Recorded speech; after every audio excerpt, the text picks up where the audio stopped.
Let's build you some capital so that you could buy a duplex, and then you could buy a 4-unit, and then you could buy a big or multiples, right? So that you can get cash flow and that you can escape the rat race and not feel like stuck in your job and in your life and like you're just checking a box, going to work, watching TV, doing the same over and over again. Like I want to make a better life for the people who choose to work. It still hits, I don't miss it. It's go, go, go, like a go, go flow. And I'm almost known, and I told you so. When I throw these flows like it's Rochambeau, and I ain't too close, it's Joe Smoke goes. And I'm on my grind, that is all the time. I do not do breaks, that's right, I stay in dry. And look, I'm back with a little bit of that, a little more cash than it came in with. Ready, that cat is out that bag, but I still ask you, the boy got skills. I don't need her, I don't need him, I don't need help with me, I got this. I can sing songs, I can spit raps, and I can do both, and even do this, word.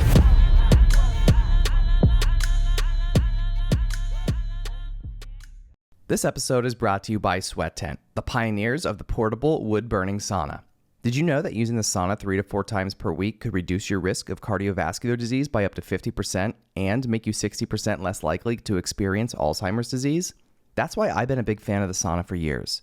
But having to go to a crowded gym to do it isn't ideal.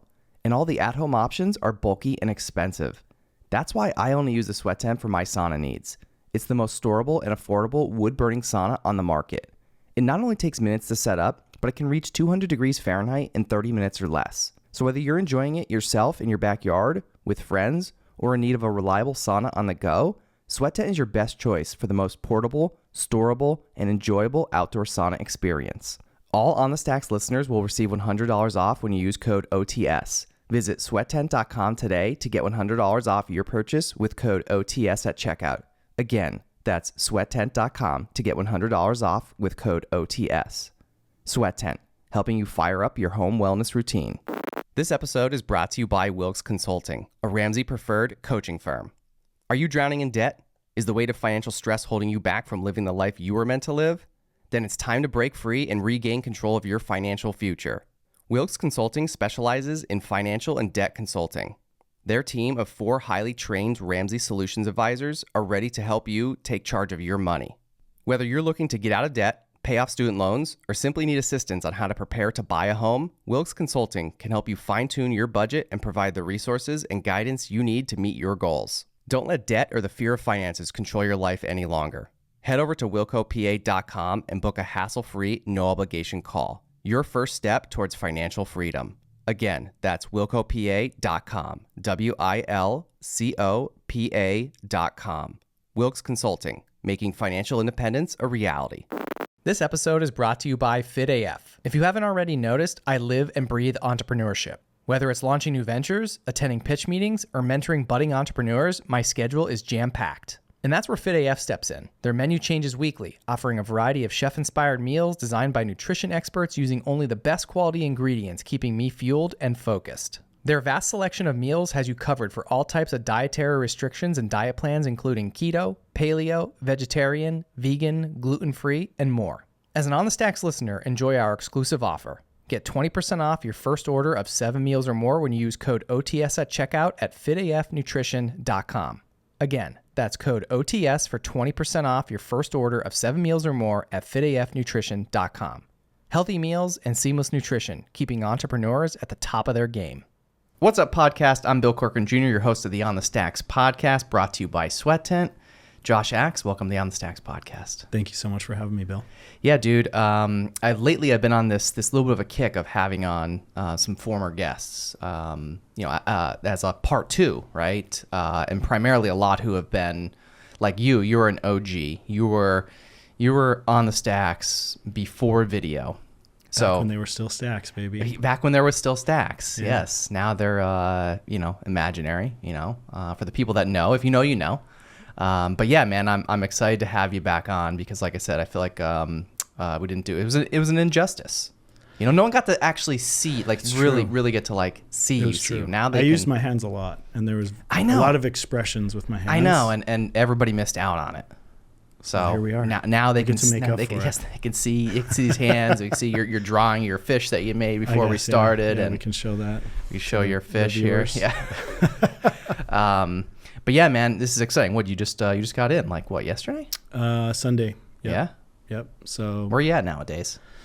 I live in Arizona, but I'm here at least once a month for about a week. So I guess a quarter of the year I spend here. Yeah, Arizona's awesome. It's a beautiful place to live. You've been out there for like a 2 few years. I was gonna say, yeah. Yeah, September will be 3 years. Okay, because it's been what we were saying right before you came on. When you were on the show, you were right before episode. I think you were episode 94, and now like yours right now. This episode is slated to come out like somewhere maybe like around like 204 or something. So I mean, it was a long time ago, dude. It was. Yeah. So crazy. Way back before video and back in the old Plus, spot. we're both way better looking. Like we actually like fathers. Have our You're a father now. Fathers over times 2 and then multiples. some. Yeah, I know. You actually have legit NEPA logos, cash offer there. A team. My God. Yeah. Well, I think I had a team before, but it's grown. But now you've got a much bigger team. Yeah. And it's we're doing well. Yeah. And we thankfully get to help a lot of sellers out of situations, and we're happy to do it. It's fun. We get to help people and make some money doing it, so it's a good time. Yeah. Are you like an early morning guy or like a late night guy? What's weird is like I've been really focused on growing the business. I would probably say in the last like 6 to 12 months, it's really been like, hey, I want to grow this big and like make a difference. And I can't attribute it to anything, but I just wake up like at 5 a.m. every day. No alarm. No alarm. You just roll out of bed. Maybe it's stress. I don't know. But like, yeah, I wake up and like, you keep in mind too that I'm on Arizona time, which right now is 3 hours different. So 8 a.m. Eastern is 5 a.m. Arizona. Okay, so time. when you're doing business. I start working before my team does here. Sometimes they're working that early at 8. And it's not like intentional. Like I don't think to myself like, oh, I have to be working before them or whatever. But it's like, I just feel so committed to it, and I really love doing it. And I've also I've kind of gotten out of the weeds of the business where I'm like dealing on a daily basis with talking to sellers or, I'm just not doing that as much anymore. You're not as much like boots on the ground, like I'm doing more everything. Working on the business and building a real business. And I feel like that's just motivated me to do things differently. It's been fun. Like I'm really heavy on my systems and processes now, and making sure that like we have a smooth process for a seller that they can follow and understand, so that they feel like, wow, I'm really being taken care of. And like, I know what the next steps are with this. And we try to do that. Like, obviously things fall through the cracks sometimes, or, a seller may misunderstand something, but we really try to make it like so seamless that, so anyways, all that to be said, like I have been waking up early, but I also I feel like I get my best work done at night. So I don't know. It's like, it's a give and take. Yeah. Yeah. I mean, I was up till like 12:30 last night. And then I woke up at 6 this morning, and I'm just like, I'm here to party. Let's go. Let's fire it up. I often find sometimes too, at least with me, I don't know if this is with you, maybe other people can relate to this too. Like sometimes like if you're procrastinating a task, like once I like jump into it, it's like the hardest part sometimes with anything is getting started. But once Absolutely. like if I'm like motivated like right then and there, like you said, like sometimes I find at night I'm doing like really good work, right? And same with me, like it could be in the morning, it could be at night, but like once you start it and if you're like in that groove, then just keep going. Yep. Because like then you're going to get it done. Otherwise, Absolutely. like you'll just keep procrastinating and it'll just never get done. And I find I can't stop until I've finished the task. Same. Like, for example, we were talking about bookkeeping earlier. Hate bookkeeping. One of my like worst things. But when I was doing my bookkeeping, I would like procrastinate it till the end of the year or like the first of the next year. Same. And my accountant's like, bro, get Dude, on this today. Yeah, you're trying to figure out your taxes all in one day at the end 100%. Of the year. Dude, it's the worst. But I'll just like put on my bookkeeping hat and I'll just grind through it miserably. Yeah. With a lot of coffee.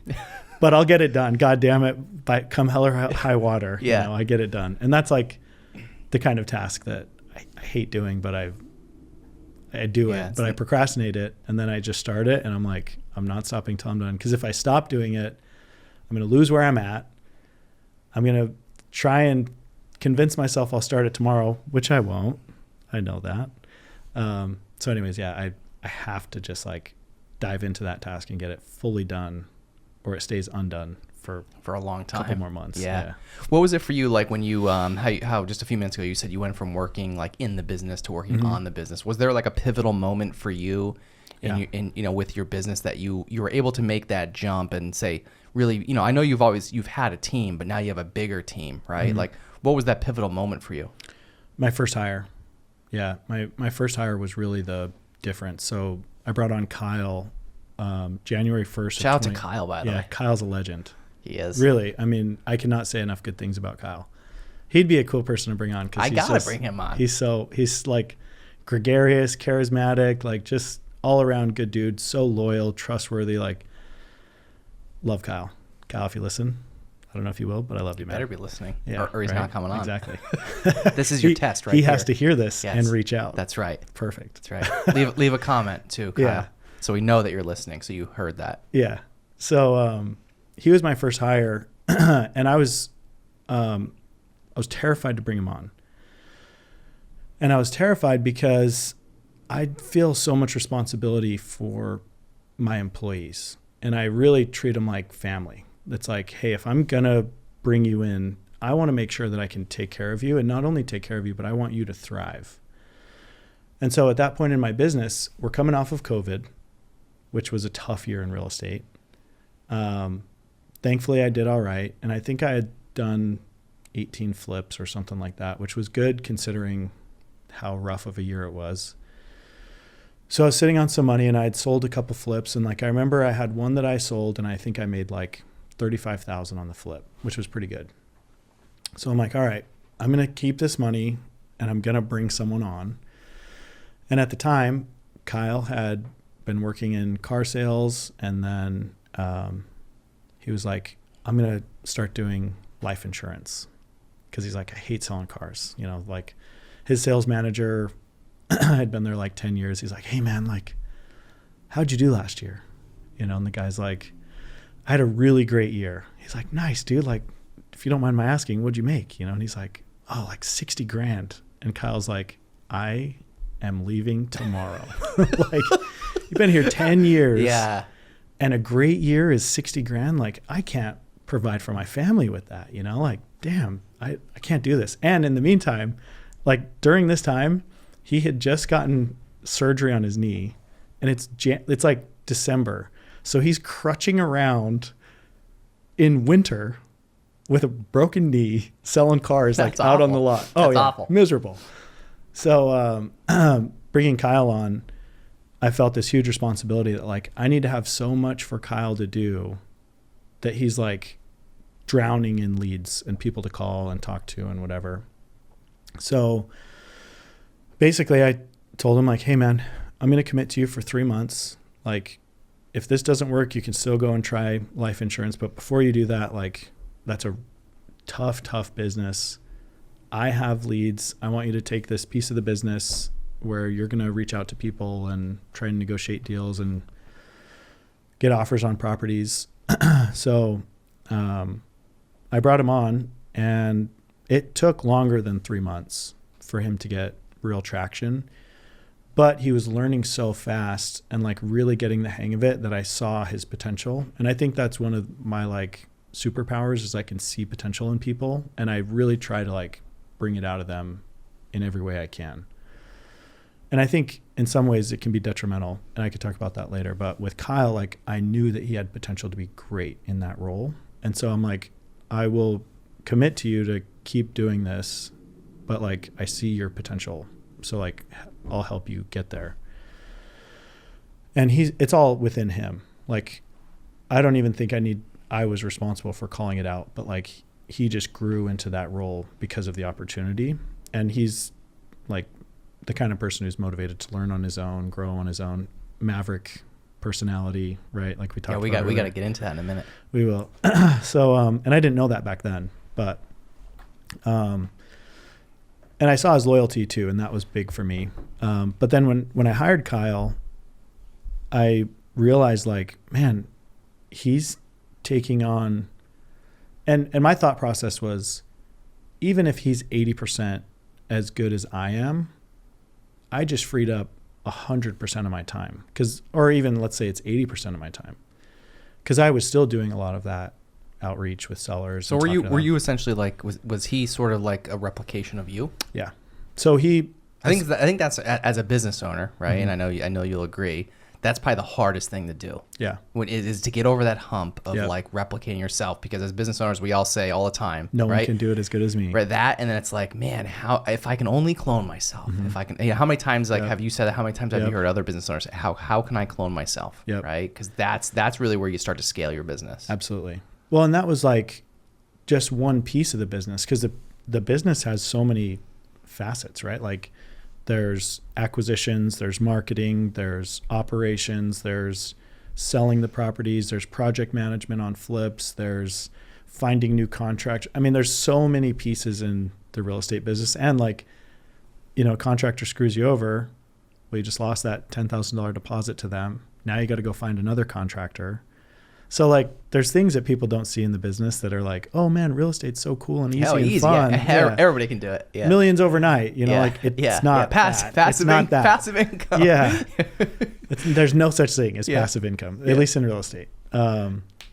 So when I hired Kyle though, I realized that, man, if he can fully take on like that acquisitions role of inbound leads, talking to them, negotiating, following up, handling that, it frees up a huge block of time for me to focus more on filling the funnel with leads, and then better quality leads. And then prior to hiring him, I did hire a call center that would receive all of our inbound calls. And so we still have them. We've switched a couple times, but we have a good one now, decent at least.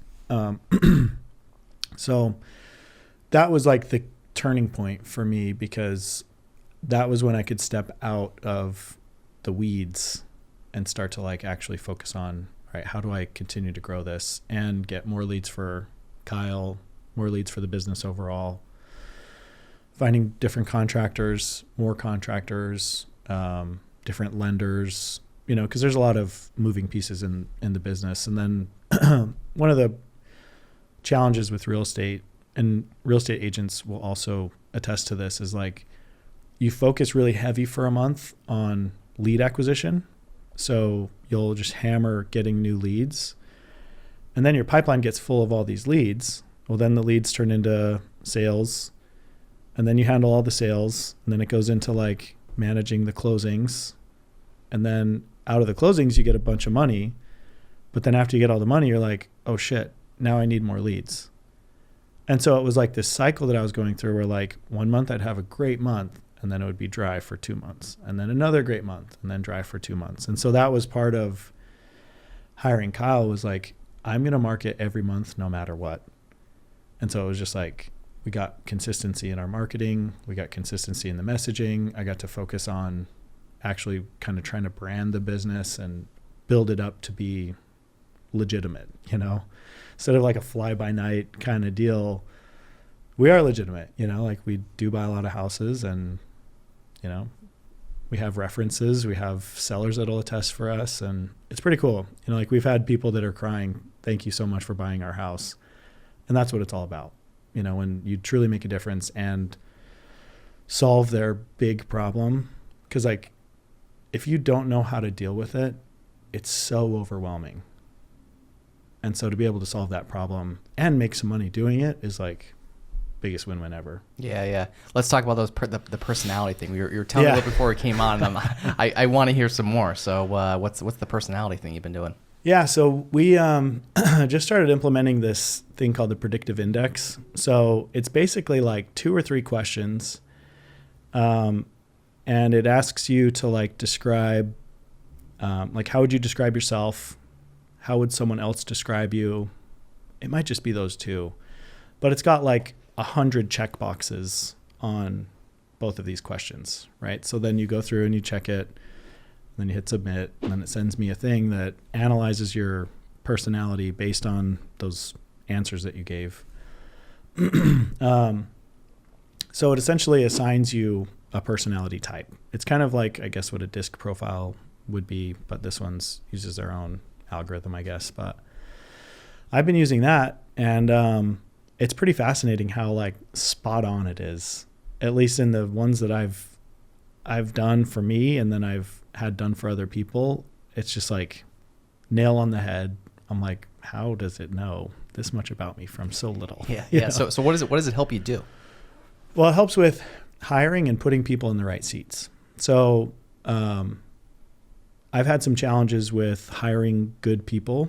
And I think that's not necessarily, I've hired great people, but I've been eager to put them into different roles because I have different needs at different times. So, for example, I hired someone to be like an executive assistant prior to doing this predictive index testing thing. I hired someone to handle the bookkeeping and to help with like pulling lists together and kind of data entry type roles. And at the time I was having some challenges on the disposition side of the business where we, you know, after we've bought the property, then we try to sell the property.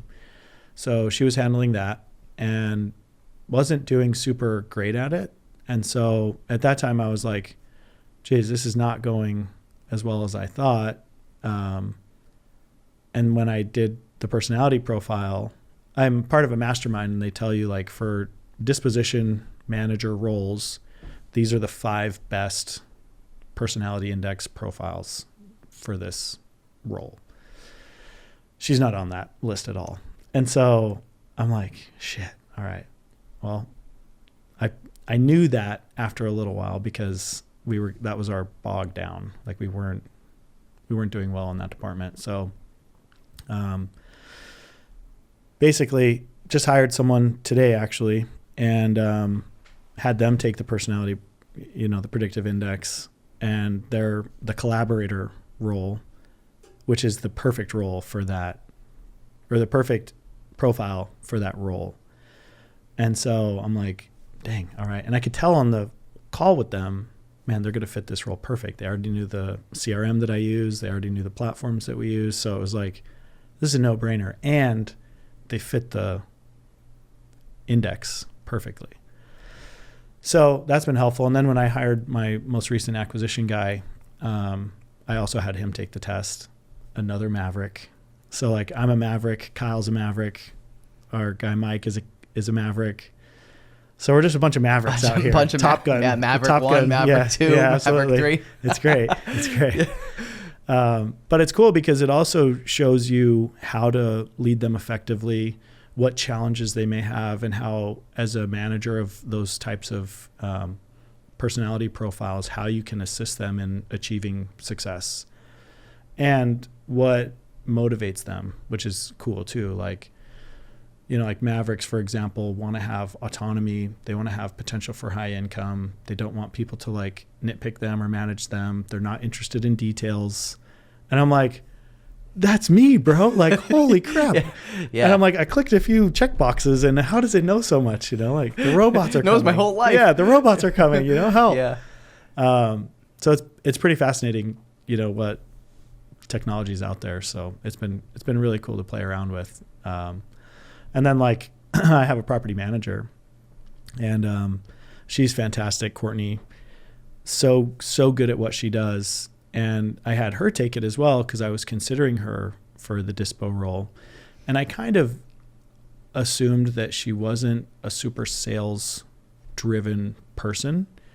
You know, the disposition role involves cold calling a lot of people, agents, whoever, to get deals sold.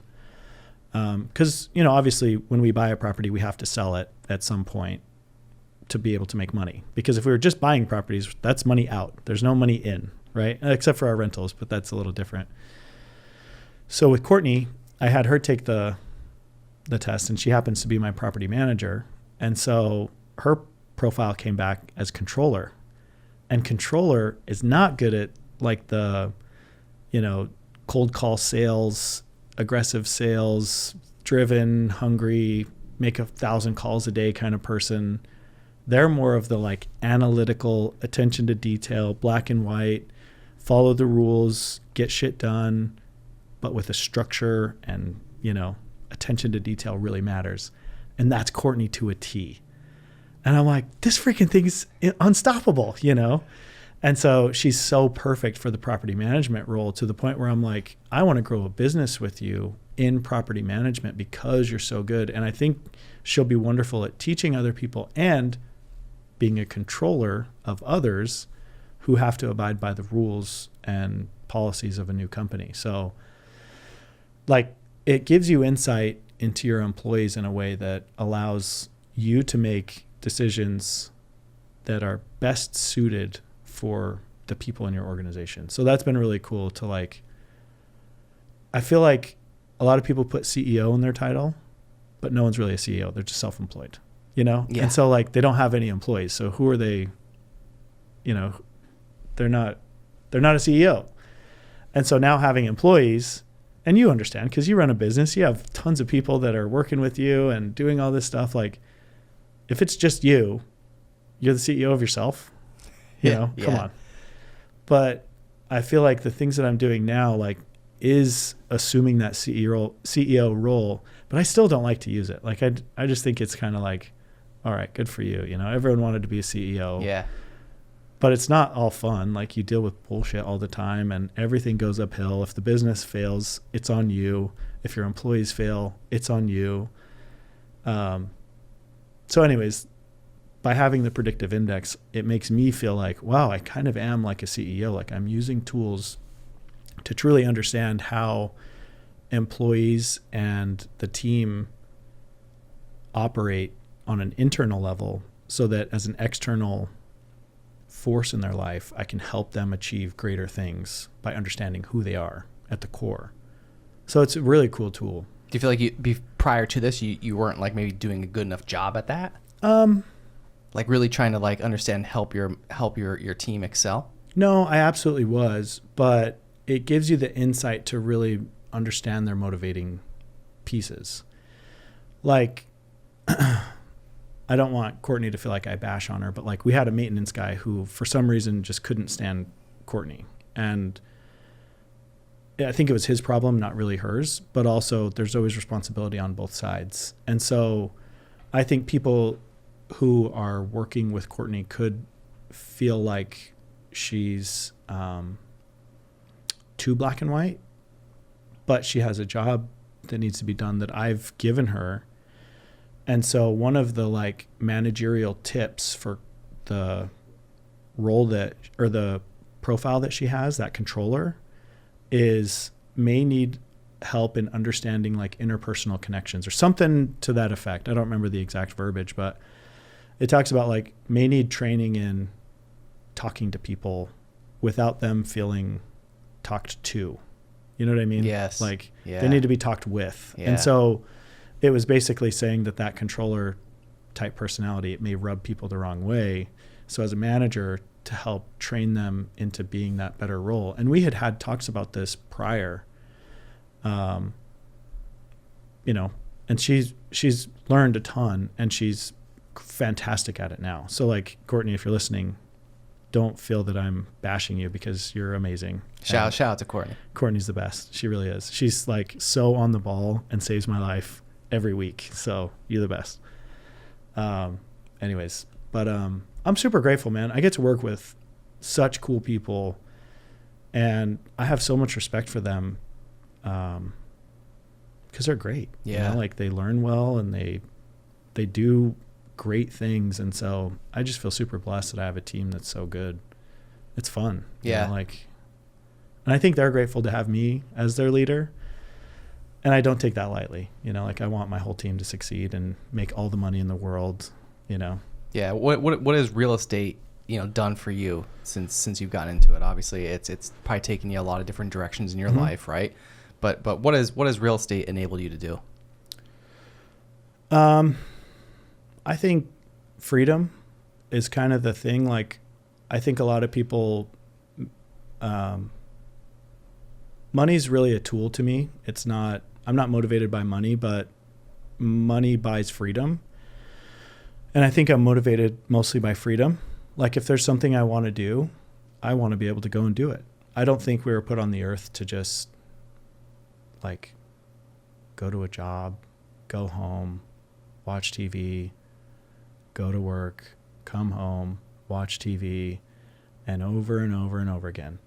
I did not sign up for that, and I'm not going to sign up for that. So like, it took me a lot of grinding and a lot of learning for like 4 years to figure out real estate investing, to where I'm like, okay, I think I'm good enough to be dangerous. You know, like I don't know it all, but I know enough to kind of take a bet on myself. And so on the last podcast, I told the story about like the 35 unit, but you know, we got really, I hate to say lucky, because I think knowledge plus opportunity looks like luck. Yeah, it's not. You could just create it though. For sure. Yeah. And I really believe that like, if you prepare yourself and you learn and you watch for opportunities, you will find them. And so, you know, real estate has given me the opportunity to have a lot of freedoms in my life. And also, it allows you to deal with hard things. You know, a year and a half ago, my wife, we have twin girls. Prior to them being born, they had a condition called TTTS, which is twin-to-twin transfusion syndrome. Essentially, on the placenta, you know, you have both babies' umbilical cords connect. Well, on the placenta, their blood vessels grow together. And that's pretty common, but with TTTS, there's an imbalance of blood flow.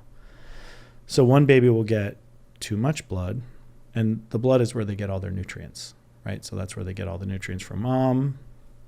You know, that's where all the waste goes through, everything, right?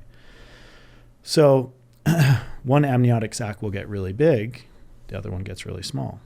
The one will have overused heart, overused kidneys, so they can go into kidney failure, heart failure, developmental issues. Then the one who gets too little, their kidneys don't develop properly, they're getting malnourished. This is all happening in the womb. And so it was a super tough time, because one, I'm trying to operate my business. Two, we have this potentially life-threatening thing for twin girls and my wife. Plus we have a 2-year-old, you know, so we're like dealing with all of this. And I have a team that just was helping through all of it. And obviously I kept enough things happening to where they were still getting the deals they needed and doing all the business they needed. And then when, like, so December 2022, we had to get twice a week ultrasounds during that period, because she had been diagnosed, but it was still like stage 3, or maybe a stage 2. Stage 5 is death, by the way. So okay. Like, you know, there's stages matter. Stage 4 is like, there's going to be developmental issues, emergent, got to get it fixed. So we're in stage 2, maybe it was stage 3. I don't remember. Is it controllable?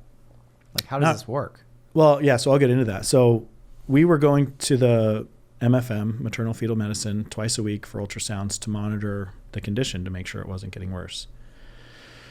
So basically things are fine. And then like December 21st, 22nd, we go in for an ultrasound. We had, and this was a Thursday, I think. So we had gone in on Monday. Everything's fine. We go in on Thursday. And, you know, the cool thing about real estate, I get to be there, right? Like, it gives you some time freedom, which is awesome, because you can work in between. I can have a team that's helping do a lot of stuff. So we're there on a Thursday. And then the ultrasound tech is like, all right, yeah, excuse me, I'll be back in a minute, whatever. And the doctor comes in. She's like, hey, just want to let you know, we've scheduled surgery at Colorado Children's Hospital tomorrow at 8:30. We need you to get there. It's developed to stage 4. So, like, make arrangements, basically. What surgery? So I'll tell you. So we load up our car. We go pick up. I got to keep you on your toes. Okay, all right, yeah. Gotta be on the edge keep of everybody your in seat. suspense here. Yeah. So this doctor has friends at Colorado Children's, which they're one of the leading like hospitals to do this twin-to-twin transfusion corrective surgery. So we load up our, oh, and by the way, this was when Colorado had the coldest cold snap in like 40 years. And you're so, there. So like 1,000 flights were grounded. So we couldn't even fly there from Phoenix. And it's like a 15-hour drive. So we're like looking at flights, can't find anything because they're all canceled. I'm like, freak, we got to get there. So my wife and I pick up our daughter. We go and get some like breakfast burritos, load up the car. And it's 3 days before Christmas. So we load up some Christmas presents, right? We have all these Christmas plans, the whole deal. Load up our car and then bomb it to Colorado, to Denver. We drove Jeez. Straight through 14 and a half hours. Sheesh. Like 17 energy drinks, multiple P stops. We got a 2-year-old in the back. Yeah. Like, Oh, dude, we like man. loaded up the iPad because like, dude, bless her soul. She was like a saint for the whole thing. Wasn't fussy, like just incredible. So we make it to Colorado at like 2 a.m. Surgery scheduled for 8:30. So we sleep as much as we can. We're terrified, freaked out. Thankfully, Lauren, my wife, has family there. Shout out to Blaine and Laura. If you ever listen to this, you guys are awesome. So we stayed with them. They opened their house to us. So awesome. Crash, wake up. Oh, and we're in like a few months before this, I just had this feeling like I needed to trade in my car. I had this little BMW M340, super sporty, fun little car. Traded in for like a Yukon XL. Right. And the M340 is like rear wheel drive, perfect for Arizona. Right. Yeah. Not good for Colorado. Yeah, no. So we're in the coldest spell in 40 years. And the way that Google Maps takes us is through Pagosa Springs, which is through Wolf Creek Pass, which sounds terrible because it is. It's like steep as shit, dude. And we're in this, and like Lauren's asleep, Scarlett's asleep. I'm terrified. Jacked up on energy drinks at like midnight, dude. There's cars and tow trucks pulling people out of the ditches. Oh my God. And I'm like mobbing because we got to get there, dude. Yeah. Like there's no other option. We didn't slide a single time. Like, dude, God was with us. Just like, we're going to get you there, bud. Like, you're good. So we make it, we go and we do the surgery. So basically with the surgery, it's laparoscopic. So they have this little like pencil-sized thing that has a laser, a camera, a flashlight, and a suction ability, because one of the things is the one sac gets too big. So they poke in like through, like basically under her ribs, I think, or like through the ribs, like on her side somewhere. Mm-hmm. And they basically go in, and it's 2 surgeons. So the first surgeon will map all of the blood vessels that connect on the surface of the placenta that they can see. The second one will go through, see if they call out all the same ones. And then they get a plan. They say, all right, we're going to burn those 12. And so that's what they did. So it's like a 45-minute surgery. They go in. They drain like, I think they drained like 1.5 gallons of fluid. So like my wife's stomach was like huge, right? Twins.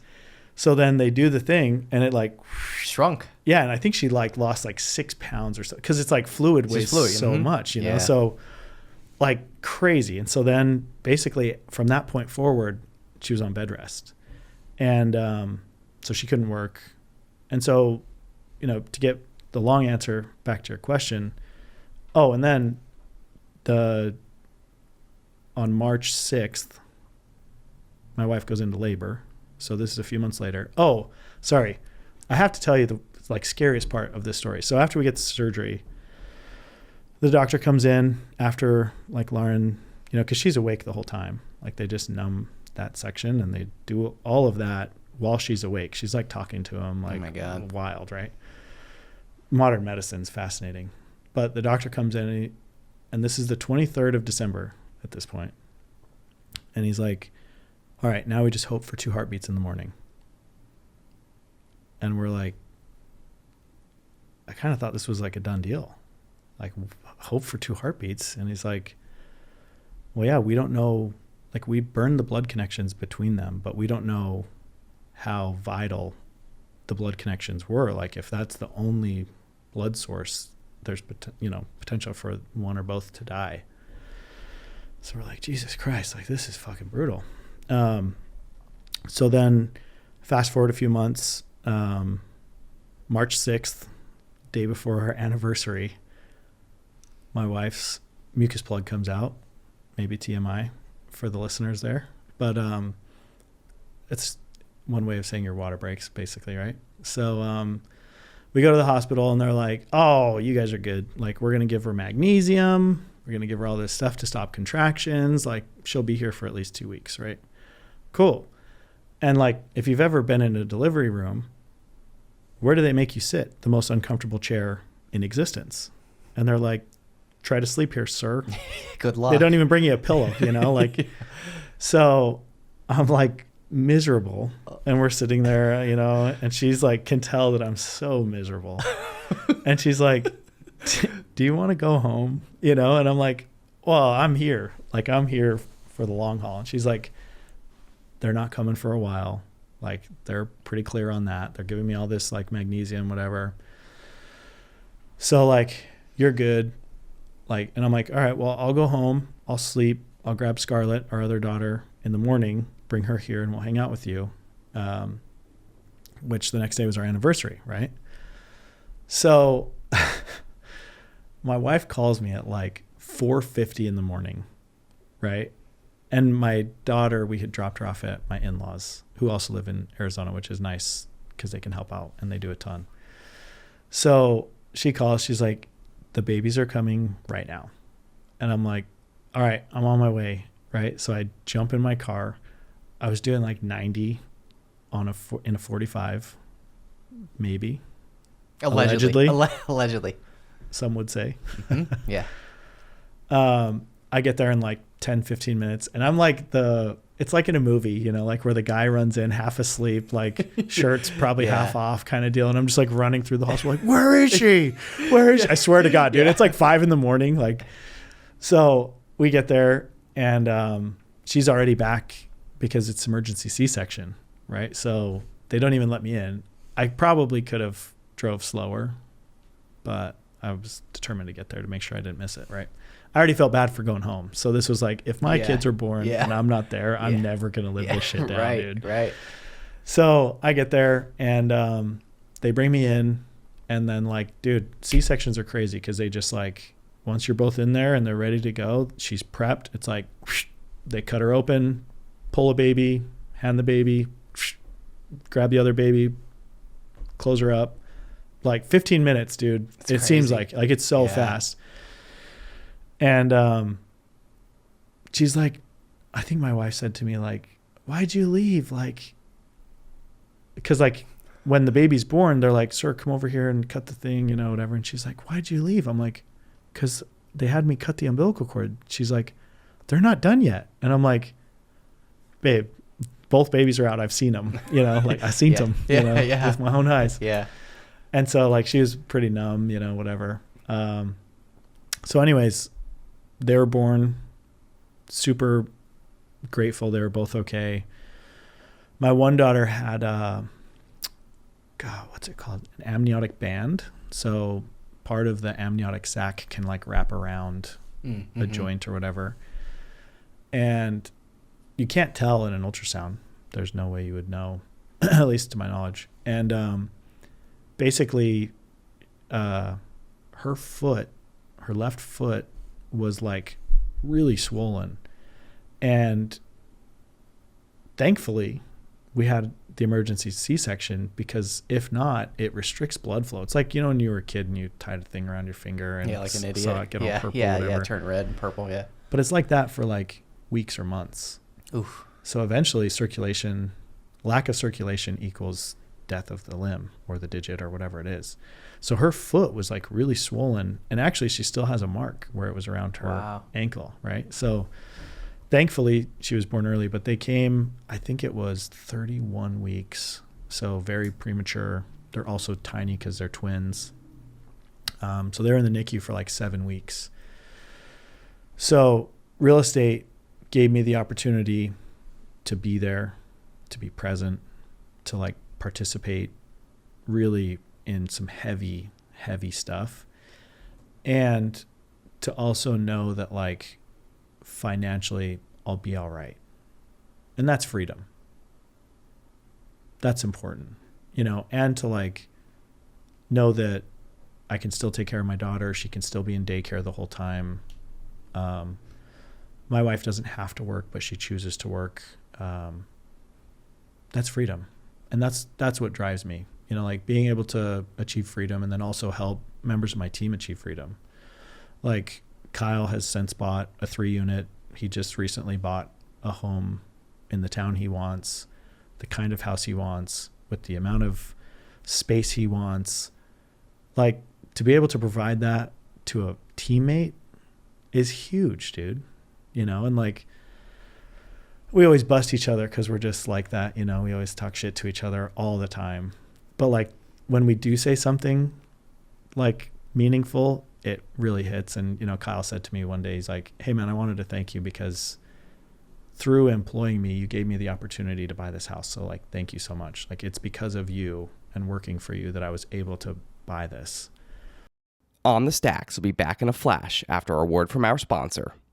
This episode is brought to you by Elevation Wellness, NEPA's premier wellness center located on Mundy Street in Wilkes-Barre. From pro athletes to busy parents, Elevation Wellness is leading the conversation when it comes to bettering your health through integrative medicine. Founded by NEPA native Louis Helmecke, Elevation Wellness offers physician-formulated and guided treatments that are administered by registered nurses. To learn more about how you can experience the benefits of IV vitamin therapy, multivitamin booster shots, non-invasive aesthetics, or peptide, NAD, red light, and compression therapy, visit elevation-wellness.com or follow them on Instagram at Elevation Wellness NEPA. All On the Stacks listeners will receive 10% off their first purchase with code STACKS at checkout.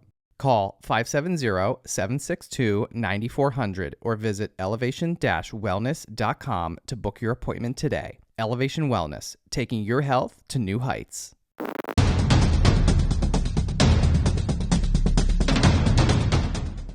A lot of times when people are in car accidents, kind of forget what we should do. First and foremost, call 911.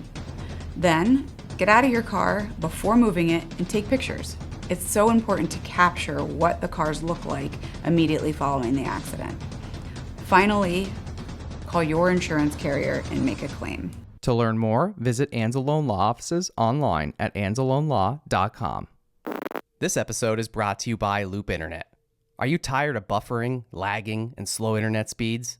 Look no further. Introducing Loop Internet, Northeastern Pennsylvania's fastest and most reliable internet service provider. With Loop Internet, you can stream, game, and work from home seamlessly. Say goodbye to interruptions and hello to lightning-fast connections. Loop Internet offers both residential and business fiber. Fast-track the future with their 10-gigabyte fiber and join the Loop Internet family today. Visit Loop Internet online at loopinternet.com or call 1-888-808-5667. Again, that's 1-888-808-5667. Or visit them online at loopinternet.com. Loop Internet, where speed meets reliability. This episode is brought to you by Burn, the fitness company behind the Today Show approved Burn board. If I'm being honest, working out can be a real chore, especially as a new dad in desperate need of sleep and cardio. Burn is founded by NEPA native Jimmy T. Martin, and his Burn board offers a low-impact core and cardio experience unlike anything I've done before. They have hundreds of on-demand workouts that are great for beginners, seasoned athletes, and out-of-shape podcast hosts who love supporting small businesses. My wife and I use it pretty frequently throughout the week, and it's honestly a great way to burn a ton of calories without burning a ton of cash. Not to mention, it's a great tool for skiers, runners, wrestlers, and hockey players. Jimmy is offering all On the Stacks listeners 15% off when they use the code STACKS15. Visit theburn.com today to get 15% off your purchase with code STACKS15 at checkout. Again, that's theburn, THEBRRN.com to get 15% off your purchase with code STACKS15. It's time to get on board today with Burn. And now we're back on the Stacks. And it's like you just feel like crying, dude. There's nothing better than that. Oh my God. Right? And like, I never bring it up because like, I'm not going to bust his balls on something like that because it like really means a lot to me to be able to provide that to him. And like, that's my goal with my employees is like, I don't want you to come and just get a paycheck. Like, I want you to have an opportunity to invest in real estate alongside me. Like, you should, like, let's build you some capital so that you could buy a duplex, and then you could buy a 4-unit, and then you could buy a big or multiples, right? So that you can get cash flow and that you can escape the rat race and not feel like stuck in your job and in your life and like you're just checking a box, going to work, watching TV, doing the same shit over and over again. Like I want to make a better life for the people who choose to work for me. Yeah, I think that's so important. I think more than ever. Yeah. Because I feel like, I mean, I guess with technology and everything, like changing and advancing, and I guess just the way of the world too, like post-COVID with work from home and just there's, I don't want to beat a dead horse here, but like we're in like a whole new world now, like post-COVID, and the opportunity, I think, to be able to, just like you said, just, achieve freedom and build the life you want. Like it's so possible, like it's very possible, whether it's working for somebody like you or just doing something like I'm doing, or, I mean, really anything. And I think, kind of going back to just like when you talk about like training people and teaching people and all that, like I kind of like think back to like the education system. Like the education system is built, I think, just to create workers. It's literally, I was just watching something yesterday. I don't know where the hell it was. I don't know if it was on Instagram or something, but I was watching something somewhere, and it was just a real short thing. I forget what it was. It might have just been like a clip or something. But like it just proves how like they condition you. Like literally, like school is they just condition you to follow the rules, stay within a box. When the bell rings, you do this. When this happens, you do that, and then go get a job. Yeah. Or I'm sorry, go to college. Yeah. Then go get a job. Yeah. Right. And I think, I don't know. I mean, I still believe in college to a degree. It depends on what it's for. Right. But at the same time, there's so much. I think there's just so much opportunity, and I think, for a lot of people, I don't want to say we've been lied to, right? But maybe like misled or misinformed. For sure. And I think, well, we were sold we were sold goods that weren't what we thought they were. Yeah, right, exactly. And I think, education is important, 100%. I don't care what level of education, like all levels of education I think are important. And that's obviously what helps you then, think outside the box and go do something different, right? I think it helps open doors. Yes. Yeah. Like an MBA, you're not going to be even considered for certain jobs unless you have an MBA. Sure. Yeah. But an interesting point on that is, have you ever read Titan, the book about Rockefeller? No. So towards the end of his life, it's a fantastic. I listen to books, so when I say read, me too. That's I'm the same way. Yeah. It's a long one. It's like 36 hours or something. I've listened to it twice because it's so fascinating. Okay. He's a dynamic, ruthless. Like I'm never going to be that ruthless, but it's cool to listen to. It's like a TV show where like you kind of root for the villain sometimes. Yeah, right. He standardized business practices in America and really was one of the like founders of American industrialism, which you can be for or against that. But part of his influence in America is what made the United States a powerhouse of the world. And one of the things that it talks about in his book is I think he either created or I know he massively donated to the GEB, General Education Board, which standardized public school. Interesting. And who wants workers a titan of industry? So something to think about. Yeah. Wow. I gotta read. Or it's a fantastic book. Listen. Fantastic. I'm a listener too as well. Oh, it's so good. Yeah. He has really cool stuff. And also he would we don't have to get off topic, but he's a cool guy. Yeah. No, I'm definitely going to check that out. So all right. So the real estate, like what is, by the way, I love how it says we actually buy houses on your sweater. Well, yeah, I mean, I always kind of coined that phrase because I feel like there's a lot of fly by night pretenders. We buy houses. Yeah. Mm-hmm. In the industry. And like to be completely honest, when I like first sent out my first batch of mail, I had just refinanced the 35 unit building that I talked about on the first one. So I actually had like $200,000 in cash in my bank account. And so I never pitched to someone like, I'll buy your house cash, because I didn't have it. But then once I did, dude, I'd walk into a house and I'm like, no, ma'am, I will buy your house. Like, this is my bank account. Like, I have the cash right now. If you really want to sell, I'm the guy to buy it. Because so many times people would go and write an offer. They wouldn't fulfill the obligations of the offer. They'd back out, whatever. And so I felt like I need to have on my logo, like, we actually buy houses. We actually solve problems. We actually do what we set out to do. So I don't know. You get shit done. Yeah. GSD. Yeah, all day. Yeah, that's All going to day. be my next t-shirt, by the way. Oh, perfect. Please send me one. Yes, Yeah. I 100%. When I get those made, I haven't decided, like, you know, on design yet, but that's like, I feel like that's my next. With all the stuff you've designed, I'm sure it'll be great. Yeah. Yeah, And you have an eye for that. Thank you.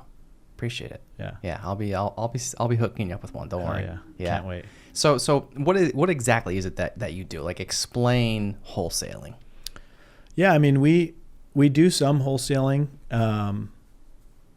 My preference is to flip, but we do some wholesaling.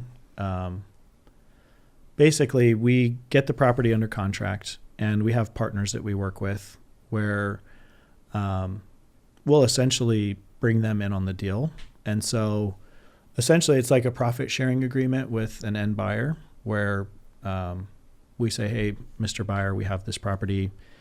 Would you be interested in it at whatever price?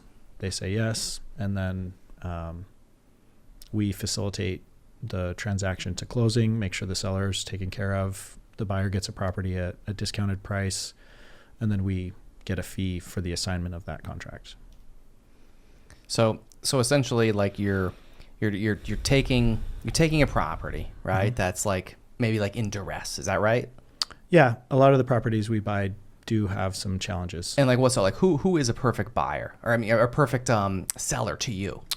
Yeah, I mean, it's hard to quantify that because, you know, a perfect seller is someone, obviously, as a for-profit business, someone who needs to sell and needs to sell fast. They're going to need a lower offer to fulfill their needs. That's our typical seller. We're like, a realtor isn't going to bring us a property that's on the market for $200,000 that's been sitting on the market for 90 days and say, hey, Josh, I know you buy houses cash. Will you pay $200,000 for this property? It's like, how do you propose that I'm supposed to make money on this property? Right. So we have to buy a property, and we use a calculation to figure it out. It's essentially like, you know, 60 to 70% of the after repair value less any repairs. Gotcha. Okay. Right. So, and then obviously we factor in some profit on that. Right. So that allows us to get the property under contract, rehab the property, and then either sell the property or refinance and pull out the cash that we've put into the property. So like the BRRRR strategy. But we like flipping too. I mean, flipping is more fun because you get in there and you get to figure out these cool, you know, make houses cool and bring them back to life. Make houses cool again. Yeah. No, I mean, and you know, I just, it reminded me of what you said, and you'll probably remember saying this, but in your episode, the last episode that you're on, you said I went from rehabbing myself to rehabbing houses. I thought about that the other day, actually. Dude, I think about that. I don't know why. I mean, I think just because your episode was just your story is very impactful. So if anyone, if anyone listening right now can't understand, we've said it a few times already that Josh was on the podcast before, episode 94, and you can really learn and hear about Josh's entire journey, which is a hell of a comeback story, which I love, by the way. But yeah, so go listen to that one if you want to get a little more background on Josh. But when you said that, man, like that was just, I don't know what it was, but that just like stuck in my head. Yeah, And anytime anyone ever asks me like, hey, like, what is your show about? And like, or hey, like, because everybody says like, hey, who's your favorite guest? And I always say, listen, I don't have a favorite guest, like picking a favorite child, right? I said, however, you know, somebody will be like, oh, well, hey, recommend me one. I'm like, well, it depends on what you're into. Because I always say my show, like, not every episode is for everybody, right? There's I've had the gamut of guests, as you know, Absolutely. right? Which I think is awesome. Yeah. Like, yeah. But yours yeah. but I think yours though too, like yours has been one that I've always recommended, by the way. Oh, cool. Yeah. As like, you know, I'll pick like 5 or something like that. And yours has been one of the ones that time and time again, it's been on the top list of recommended, like to people just to get a feel for, plus it's a hell of a story. Right. Thanks, but man. yeah, That's I don't know why. I think we both teared up on that. Oh yeah, we did. Yeah. Yes. And the thing is, we weren't on video, so no one got to see. Oh right? man, that's right, dude. I didn't think about it. Yeah. But dude, that just stuck in my head. And when you said like I went from rehabbing myself to rehabbing houses, like damn, like that's just so powerful, man. It's so powerful. You know, and we do wholesaling. It's not my focus. Like we try to do less of those, and because I really like closing. It's just the best, and the sellers are always happy. And take me back to okay. So just a few minutes ago, you said like I had $200,000 in the bank. Right? Okay, so you had that 35 unit, right? Yep. And you had that $200,000. Like, was that like a pivotal moment for you, like in your career with this? For sure. That like, okay, now I have some cash. Now, what can I do with it? It was terrifying. So take me through that, because it's not every day that everyone just all of a sudden now has $200,000 in cash, or even let's just call it 50 or 100, right? Yep. Like if me or somebody else or anyone in your position trying to do something similar, or somebody just starting out if somebody has like 50 or 100 grand or whatever it is, or did a deal, and now all of a sudden they have this profit, right? Like, well, what did you do? Number one, what did you do with it, right? Yeah. And or what should you do with it? Not saying you didn't do the right thing with it, right? Yeah. But like, what do you do? Yeah. That's a great question. So I, the day that we got the money, I guess I have to go back just a little bit. I had done my first flip. I think I had bought it in like April that year. And no. It was in August that year. I'm sorry. So I bought it right around my birthday, and I posted a picture of some keys, and it's on my Instagram. And I think it was like big things coming, or I don't know, something corny like that, right? Like, and this is in big move. 2017. So I bought this house. I posted on my Instagram, and the brokerage that I was with, I guess, saw that I didn't use the brokerage to buy this house. And I had found a private money partner to help buy this house, and it was in Pittston. So close on this house, and I think he saw that I didn't use the brokerage to buy it. And I closed on my birthday, I think. It was like either my birthday or the day before, but the broker calls me, and it happened to be my birthday. And we're talking, and I think he was going to fire me, but he realized it was my birthday, because I think I might have said like, oh, like I'm just doing something for my birthday or something like that. So then he waits a week, calls me back, and fires me like on the 22nd of August, you know? And I'm like, motherfucker, right? Yeah. Oh my God. For doing real estate, right? But whatever. And like, I could see both sides of it, So he fires me like a week later. And so I'm like, damn, like, guess I really got to do this investing thing, like shit. And also like part of the challenge of being a realtor in the Valley here is like, your median home price is 150,000. So 3% of that, which is being attacked, the 3% is not like, it's negotiable, and everyone's negotiating it, especially after the NAR settlement and everything going on. So even at 3%, that's $4,500, and the broker wants 30% of it, right? So you're giving him $450, no, 3x that, whatever, $1,300. So at the end of the day, you get $2,500, $3,000, whatever the number is. So it's like, man, you just get killed on the fees, and you're working your butt off to get that. So it's kind of a blessing in disguise, because when you flip a property, you have the potential to make 10, 15, 20, 30,000 or more, right? If you get lucky on a deal. So anyways, buy this property, get fired, start renovating it, because we had the apartment. So I had a crew that could do the work, whatever. I had a private money partner who was like helping fund it. And so then we do this refi September. So my portion was like 173,000 or something.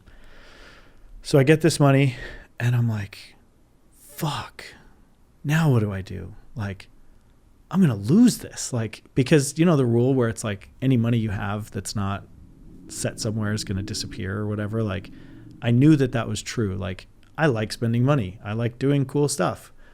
So I got to like figure out what to do with this money to make it grow.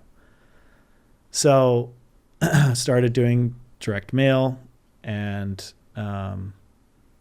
sent out some mail. So there wasn't like one thing. There wasn't like, you're like, hey, I got 200 grand and this is what I'm putting it into. I need to buy houses. Okay. So you're just like, I need to buy houses. Flip. Yep. Okay. Flip properties. So I had been learning for years, but I was like, I really need to like hone in on what I'm going to do. And so it was like, I'm going to flip properties. So, cause I had a crew, I had already been doing my first rehab, and, I shouldn't have bought that house, but it was like, you know, it's like your cost of learning. I didn't lose money, but I made like $1,500 and it took me like 4 months. It was awful. Yeah. So I didn't lose though. And even if I lost, it was like, that's the cost of education. Right. You know, people go to school for 4 years and they won't learn the in-work training that I learned. And you learned that in 4 months. Right. So it's super valuable. And it like primed the pump of like, okay, I understand the process. Cause that's, I think, what scares a lot of people. Like, how do I even get a property under contract? Or how do I send it to title?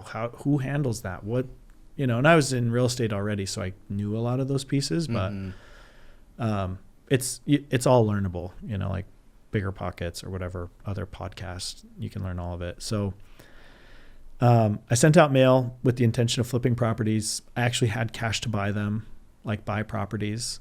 And I got calls, you know, and that was like awesome. So one person had inherited a property. He lived in Boston, and his mom had passed away. It was a property in Mountaintop, pristine condition, whatever. And I'm still of the opinion that you always negotiate everything. So if someone gives you an offer, you have to negotiate it. If you don't, they're going to think that they undersold themselves. So even if you negotiate a closing date or $1,000 or a stupid repair like leave the fridge, you have to negotiate something in a contract. Otherwise, they're going to think they're not getting a deal. So this guy said, I want $61,000. And I'm like, I'll do 55. And he's like, 58. And I'm like, deal. So we signed the agreement, send it to title. His mom had passed away, left him the property. And he was in Boston, so he didn't want to deal with it. He was also like heartbroken that his mom had died, didn't have the heart to like get rid of her stuff, which is pretty common actually. So like when someone inherits a property, they don't want to deal with throwing out jewelry. Yeah, and what do we do with it? Do we keep it? Do we sell it? It's like, and all of it's so heavy. Yeah. You know, and he had too emotional. Yeah, and he had just like, I'm gone. So then he got the mailer and was like, a solution, and that's my seller, right? So we gave him an offer. He agreed to sell, get it under contract. I think I closed 30 days later or 20 days later, whenever the title was done. So I closed on it for $58,000. And he was a funny dude. Because I'm like, and I made a joke. This might be inappropriate. You got to say it now. But I'm like, and he was kind of like an older dude. He was like maybe like early 60s, late 50s or something, you know. But he was a little awkward. And I'm like, don't go to Vegas and spend it on hookers and blow or something like that. Like just a total offhand, not appropriate like comment, you know? So then after we close, he calls me and he's like, hey, do you know when title's going to send the check or whatever? And like, I think they had maybe a wrong address or something, or he didn't give them the right wiring info. I don't remember what the thing was. I'm like, oh, like just call title. Like I know my money's there. They have your check or whatever. Like they have the money for you. So like they'll send it to you however you requested it to be sent. And so he literally says to me, he's like, you know, I was thinking about it. I think I might go to Vegas and do some hookers and blow. And I'm like, no, don't do that. Get the hell out I swear to God, dude. I couldn't make that up, dude. But he's like, I think that's what I'm going to do. I'm like, no, dude, don't do that. Don't blow all the money. Like, come on. Oh my God. It's so dumb. But like, you know, it was just a funny like memory from that. But that was like my first real win. Yeah, and like a cash deal. Yeah. Then what'd you do? You flipped it? Yeah. So I bought it. We cleaned it out. Did a little bit of work to it, put it back on the market, sold it. We had like a cash offer, 3-week close, no inspection. And it was like 20,000 over asking price. And it was like 20K non-refundable. So if they didn't close the deal, then we'd get paid 20 grand and get to sell it again. So it was like a no-brainer. And then I was like, I fucking figured it out. Like, God damn it, this is going to be so easy. And then every deal after that was like a nightmare for like 6 months, dude. But is it true though that like once you're kind of like in the game, like once you've done a few deals, like as a real estate investor, whatever your strategy is, right? Is it true that like kind of once you get one, then the next one is easier, and then the next one is easier? It's just like with anything, you know, your first podcast episode compared to your fifth is dramatically better. Sure. Your fifth from your 50th, night and day. Yeah. You know, and like that's just the progression of learning. And I try to learn on every deal. So like what went right, what went wrong. What's the best thing you've ever learned? It's really about people, and like we have to care about the person. There was one property or seller, I guess. She had 2 properties, and her husband had passed away. They were separated, and so made an offer on both properties because there was 2 of them. One of them had been like converted to a dentist's office, and the other one was a property in Mountaintop. The other one was here in Edwardsville. So closed on both of them, and they were up for auction like 3 or 4 weeks after signing, right? So it's like time is of the essence.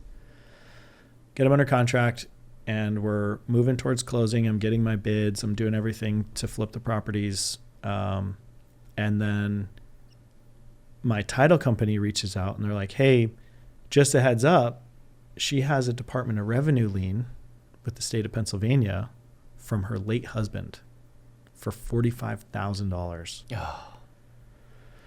So I think my purchase price for both properties was $100,000. And this is like 2019. So like the prices have obviously changed or whatever. So I was $100,000 for both, and I think it was like 65-35, I think was the split, but it was 100 total if my mind serves me correctly. So that was our price to buy it. Well, when we got the Department of Revenue thing back, she was set to get, 50 grand at closing or 40 grand at closing. Well, now that these Department of Revenue liens popped up, she was negative. Oof. Like 7 or 8 grand. I don't remember the number, but it was significant.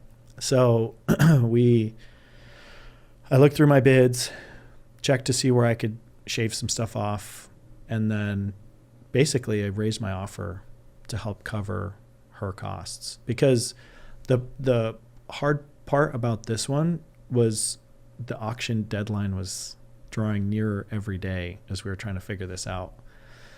So if we didn't close and buy the properties and pay off that Department of Revenue lien, when the properties sold at auction, likely for less than what I was paying, she would have been stuck with the Department of Revenue liens after the properties sold, which she would have had to pay that out of pocket.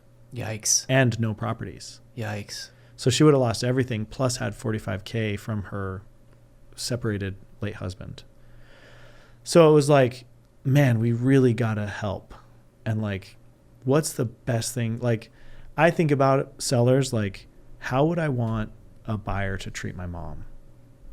And that's the frame of mind I try and operate in, because I wouldn't want some sleazebag to come and beat my mom up on price to where she's not getting anything. In this situation, the seller walked away with no money, but that was the very, very best that we could do for her. Yeah, it could have been so much worse. And she was so grateful, like crying, giving me a hug. Thank you so much, because I literally didn't know what to do. And like, that's the most important thing, is like, how do we actually help? And there's a lot of sellers that we say like, hey, I can't do the price that you want. Like, I'm sorry. Like, we can't buy every house. We'll buy the house if the numbers can make sense for us, but we have to be able to make a profit for us to stay in business. So thankfully it worked out. And, you know, we were able to buy the house, fix them up. They became beautiful again. And, you know, the cool thing too is like we rehabbed the houses, and like, one of the coolest calls I ever got though was, I get a call random one day, and this person's like, hey, is this Josh? And I'm like, yeah. And they're like, I got your number from Bill Eck. And I'm like, Bill Eck? Who the hell's Bill Eck? And so I'm like on the phone with this person, like, okay, yeah, like, what's going on? You know, they're like, oh, he said you buy houses. I'm like, I absolutely buy houses. I'm like, I need to call Bill Eck. Who the heck is this? Yeah. Right? Yeah. Well, it turns out he was like the Kingston Township code enforcement officer, and he had been seeing the properties that I had been remodeling. He referred a seller to me because he liked that I was improving the community overall by buying these dilapidated, rundown houses, putting hard-earned money into them, rebuilding them up, and then putting them back on the market for a family to live in. You know, like, that's huge, you know? So that was a really cool call. Like, That's a win. like, holy shit, man. I didn't even know the code enforcement, like, knew what I was doing, you know? Like, Right, yeah. obviously we pull permits and stuff. Sure, but yeah, like, but they're paying attention. yeah, but for them to see like, wow, these guys actually do good work and they improve the community, so much so that when a property is not meeting code, They know who to call. we're gonna send the number to these guys. Like, Yeah, yeah. that was like, man, we're doing something right Yeah. here, you know? Hell yeah. Yeah. Doing good for the community. You know? Yeah. And that's fun. You Yeah. know, it's awesome. What's next on the horizon? Yeah, I mean, we're really focused on buying a lot of houses. I think right now, How many did you buy last year? 49 houses. So bought and sold 49. I think there were some rentals in there too. And what's the goal for this year? 150. So, Triple. Yeah. Triple and down. Yeah. I love it. Hey, I read 10X Not 2X. It's a great book. If you haven't read it. I have. Okay. I have. 2X wasn't big enough, and it's like just more work. But 3X is like, I have to hire more people, which I've done. And I think the goal is big enough that it gets everyone excited. So 150 is the goal, but I'm less focused on just the number. It's like, I hope that we can advertise and get our name out there to enough people where 150 people trust us to sell one of their biggest assets to us, and that we can offer a number that makes sense to them. It's not going to work for everyone. But we get a lot of sellers who just say, hey, if you can pay me this amount of money, if you can pay me 40 grand for this property, like, It's yours. it's yours. Yeah. And we've had people that literally say like, I'll sign the deed over and I'll pay some delinquent taxes if you just take it. You know, it's like, all right, well, we'll get you some money. We'll cover the taxes, whatever. Like, just because someone needs to sell, we're not going to be, you know, overly aggressive to where it's not fair. Like, we try to make sure that It's a someone win-win. walks away like, Yeah. man, they really feeling like they got something. they really took care of me, you know? And like, we've helped people pay for movers. You know, we've done a lot of good things for people. Like, we pride ourselves on helping the community and helping sellers out of tough, massive challenges in real estate, where the problem of the property is bigger than the problem of money. Do you know what I mean? Mhm. Like tenants that need to be evicted, or squatters. I mean, dude, we've dealt with all of it. You've probably seen it all, right? Yeah, yeah. And some houses are just like, unfortunately, since our median home value is only 150, there's some houses 150,000 of rehab isn't going to make it worth 150. It'll be worth 100 after $150,000 worth It's of rehab. crazy. Yeah. So it's like, there's some houses that are too far gone. But if you have a house that you need to sell, call us and we'll help you and walk you through it and show you the numbers of, this is the price that we need to pay. This is how we arrived at this price.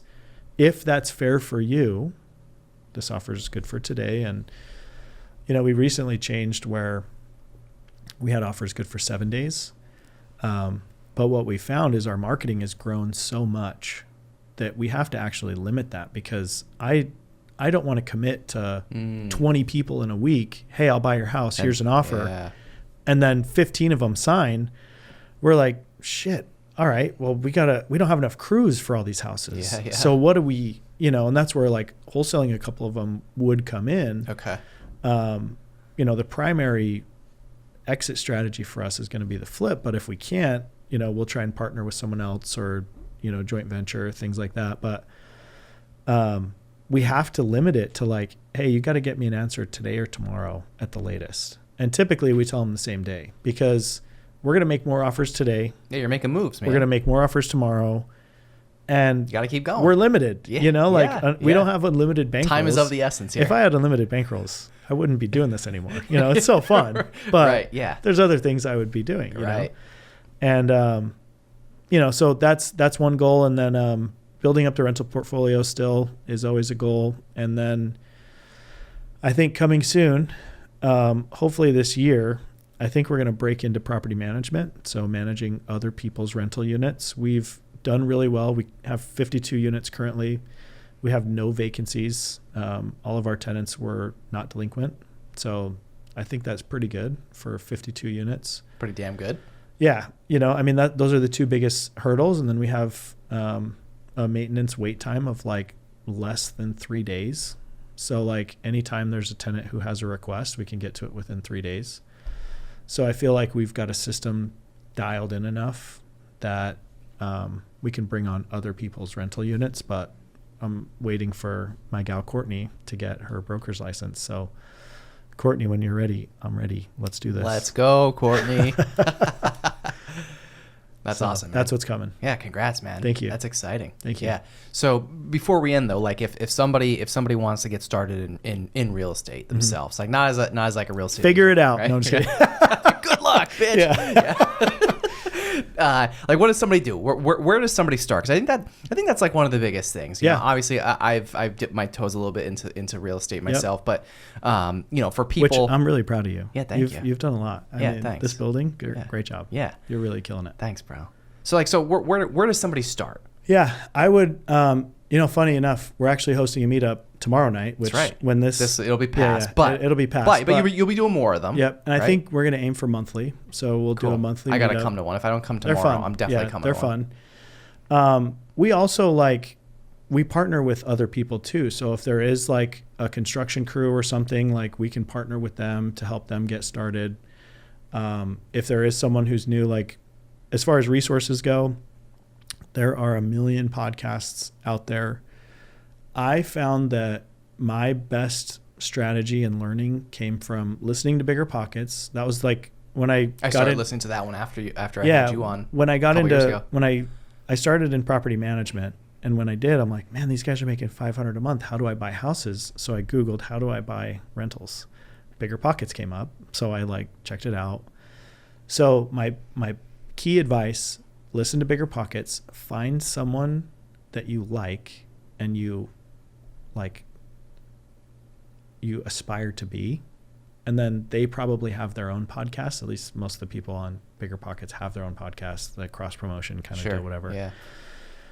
But I found a couple people that I'm like, I really vibe with how they operate, how they do business. I'm going to listen to their podcast. And then they got into the nitty gritty details of this is what you should do. This is how you send mail. This is, some people are big into cold calling.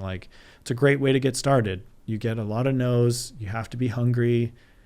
When you get a yes, though, it's like the heavens open, Yeah. So figure out the strategy that you vibe with the most, and then listen to podcasts that mirror that strategy, and then just pick your strategy and figure it out. And know that you're not going to get rich in real estate overnight, but eventually you will get rich. That's always been my thing, is it's not get rich quick, it's get rich for sure. Get rich for sure. I like that. Yeah. So I always have told that to people, if you're going to get in real estate, don't do it to get rich quick, do it to get rich for sure. Because eventually, with a long enough hold period, the value of real estate goes up high enough to where you will be rich. It may take 100 years Yeah, if you yeah, overpay. may take your whole lifetime, right? But you're creating generational wealth at that point. 100%. You know, you buy one property per year for the next 30 years. Assuming you get 30-year mortgages, every year after that, on the 31st year, one of those mortgages will get paid off. And the value of those properties will have gone up, hopefully, a lot. Yeah. But now your cash flow jumps every year for the next 30 years after that. So it's a get rich for sure, because now you have all of this equity in these properties. The rents will have likely doubled from the time you bought them. So you're cash flowing massive, and then you're starting to pay off all these assets. So let's say you start when you're 30, 61, the first property pays off, 62, the second, and so on until you're 90. But then when you're 90, let's say you die at 95, what do you leave to your family?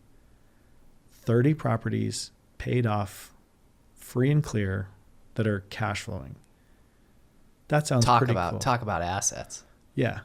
Like, that's your family's like, you know, hopefully they don't squander it, you know. Yeah, hopefully they don't take it to Vegas or what. Hookers and blow. Don't do that. But the rent should be high enough that you could, you know. Yeah, You're going to get paid next month too, right? Right, yeah. Exactly, yeah. Yeah. Don't do it. Yeah, you know, don't do being that. in recovery, terrible idea. Yeah, So yeah. don't do it. Yeah, definitely don't do that. How can, you know, is there, I mean, okay, so you have these meetups, you're looking to hopefully do them monthly, right? Yeah. Can people learn, besides them, I mean, can people learn from you? Yeah. I mean, I don't make a point of like teaching unless it's to the people that are on my team. Sure. We are always looking so it's just kind of general. Yeah, generalized. we're always looking for talent. And I'm always happy to try and help people that are getting started, at least point them in the right direction. My email is josh@makemeacashoffer.com. So I can be reached there. You can also go to our website, NEPA Cash Offer. There's a contact us section where you could submit info. But, you know, learn yourself, you know, like teach yourself enough to be dangerous and then come to me. One of my pet peeves is when someone's like, hey, I'd really love to get into real estate. And I point them in the right direction, give them all this stuff, and then I never hear from them again.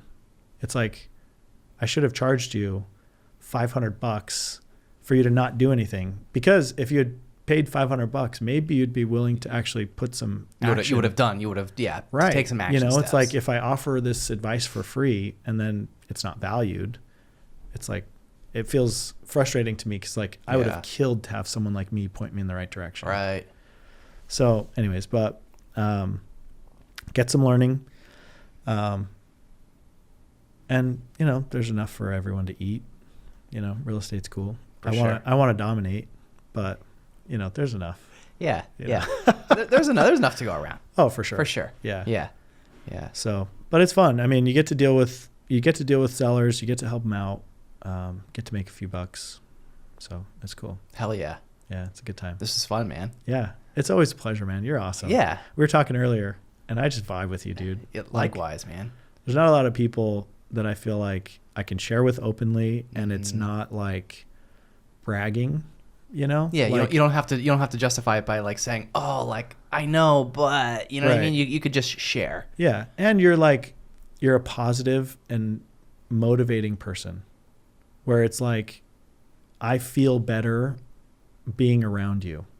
And there's not a lot of people that do that, you know, like, and I try to bring those people into my world and into my like sphere, because so many people are just negative all the time. Like, who has time for that? Yeah. You know, like, dude, we're here for a short time. Yeah. Let's make it good. Right. You know? Right. So. And same thing here, man. Like that's, I'm kind of building exactly what you just said. Like the people that I have on the show, I mean, you're a testament to that too. Like, you know, not to repeat back what you just said, but very similar, where, you know, the guests on this show and all the people that I surround myself with now more so than ever, it's like, I don't want those people around me. Like I want people like you around me. Yeah. You know, people that are, you know, have some value, bring some value to the table, right? No pun intended, but just like are just positive and just like, you know, we're adding value to each other's lives. We're not just shooting the shit. We're not just doing this. You know what I mean? Yeah. Like we're doing it for a purpose. For sure. You know, and that's I think that's what's important. And you know, there's nothing I hate more than when people waste my time. It's the worst. You know? I know. Like just don't have time for that, literally, right? Yeah. Like it's just, oh boy, is that frustrating. How are you feeling? I'm feeling good. I love it. I'm feeling good. Your health stuff Yeah. taken care of. Yeah. Knock on wood, man. Yeah. I'm feeling all right. Good. Yeah. Back in the game. I love it. Yeah, not that I was ever out, but Yeah. you know, took a little time off, obviously. Yeah, you're just pumping the brakes a little. Just pump the brakes a little, you know. Life got shaken up a little bit, but hey, it's a recentering. It is. Like you. It was a total reset, man. Yeah. It was like it literally. I mean, literally. And you want to talk about cutting bullshit out of your life? Something like that is the quickest way to be like, that was not important. Like some of the things I was doing or people I was associating with, like. Yeah. You really like recenter on what's important. So, yeah. You know, not that I'm happy that happened to you. No, but at the same time, like sometimes it takes. Now, I don't want to say your whole life to crumble to be able to restart or rebuild or to build the life that you want. But, yeah, you're smarter than me. Mine had to fall apart completely. So. A little bit, yeah. But like, you know what? Those always make for the best stories, and those always make for you come back 10 times. You come back 10 times better. Yeah. Like you do. I mean, and you literally are the perfect. Thanks, man. Your story, man. It's like. It's not about getting knocked down, baby. It's about getting up. That's right. And how fast, how hard you get back up, you know? Brother. So man, I appreciate it. And and again, I know I've said this before, but I enjoy being in the same room with people like you, because it makes me better. Yeah. It makes me a better person personally, professionally. So same. Yeah. Love it. Yeah. We just become best friends. I think so. Don't touch my drum set. Yeah. I just said to my wife the other day. I forget what it was, but I pissed her off with something. And then I was like, did you touch my drum set? She just gave me this look. Oh my God. When she watches this, she's going to laugh her ass off because I just kept saying it. Kind of like, you touch my drum set? Why are y'all she's sweaty? Like, enough. Yeah. I was watching Cops. Yeah. Oh my God. Too good. It's the best. Well, Josh, I like I said, I appreciate you coming on, and I'm looking forward to, like I said, if I don't get to the one tomorrow, I'm looking forward to it. As long as you're going to continue to do them, absolutely. I want to check them out. Actually, somebody else reached out to me and mentioned it. Oh, cool. And was like, hey, like, do you want to go that with me? I'm like, yeah, we can, we'll check it out. Okay. Yeah, so cool. I might be bringing, I'll recruit a couple people to come. Love it. Yeah, man. Yeah. So you're in once a month, pretty much. At least, yeah. I mean, I may miss a month here or there, depending on the schedules and stuff, but I do have a team here all the time. So I think my presence is here. And I'm always thinking about NEPA. And by the way, Phoenix is awesome, but I love it here. Like, I know a lot of people who are from here. Shit on it, yeah. Dude, NEPA is so great. Your cost of living is low. You're close to everything. In Phoenix, for me to... Okay, so I live here in Kingston, right? We can walk to Manning's Dairy. We can get ice cream. We can walk home. I have to walk like 45 minutes to get to an ice cream place in Phoenix. Like, it's a different world here, and it's a little bit...